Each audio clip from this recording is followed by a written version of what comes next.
बॉलीवुड अदाकार शाहरुख खान के बारे में सब जानते हैं कि उन्होंने अपने काम का आगाज रोमांटिक हीरो के तौर पर नहीं बल्कि एक विलन के तौर पर किया था। ये तब की बात है जब शाहरुख खान बॉलीवुड में नए थे और इन्हें बहुत ज्यादा काम नहीं मिल रहा था। उस वक्त उन्हें जो किरदार मिल रहे थे वो कोई दूसरा अदाकार करने के लिए तैयार नहीं था। यूं किस्मत ने शाहरुख खान का साथ दिया और इनकी नामवरी का सफर वहीं से शुरू हो गया। शाहरुख खान ने हाल ही में एक यूनिवर्सिटी में तकरीर के दौरान एक हैरानकुन इंकशाफ किया कि जब वो बॉलीवुड में नए नए आए थे तो इन्हें इनके एक करीबी डायरेक्टर दोस्त ने कहा कि तुम्हारी शक्ल अच्छी नहीं है, तुम में हीरो वाली कोई बात नहीं है। किंग खान ने बताया कि वो नहीं जानते थे कि आगे जिंदगी में इनके लिए क्या रखा है, लेकिन ये बात इनको आज तक याद है। उन्होंने कहा कि इनके दोस्त ने चॉकलेटी हीरो का लफ्ज इस्तेमाल किया और इन्हें इनकी कमियां बताईं। अब शाहरुख खान इस सदी के सबसे बड़े हीरो माने जाते हैं,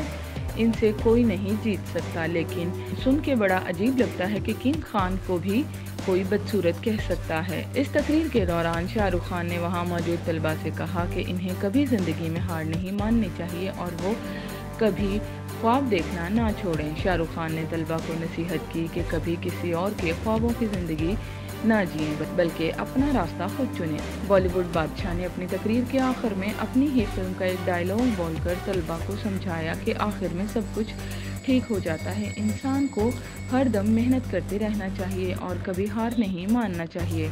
मद्दाहों के लिए सबसे अजीब बात तो ये है कि उनके जवान और पठान को भी कोई बदसूरत कह सकता था।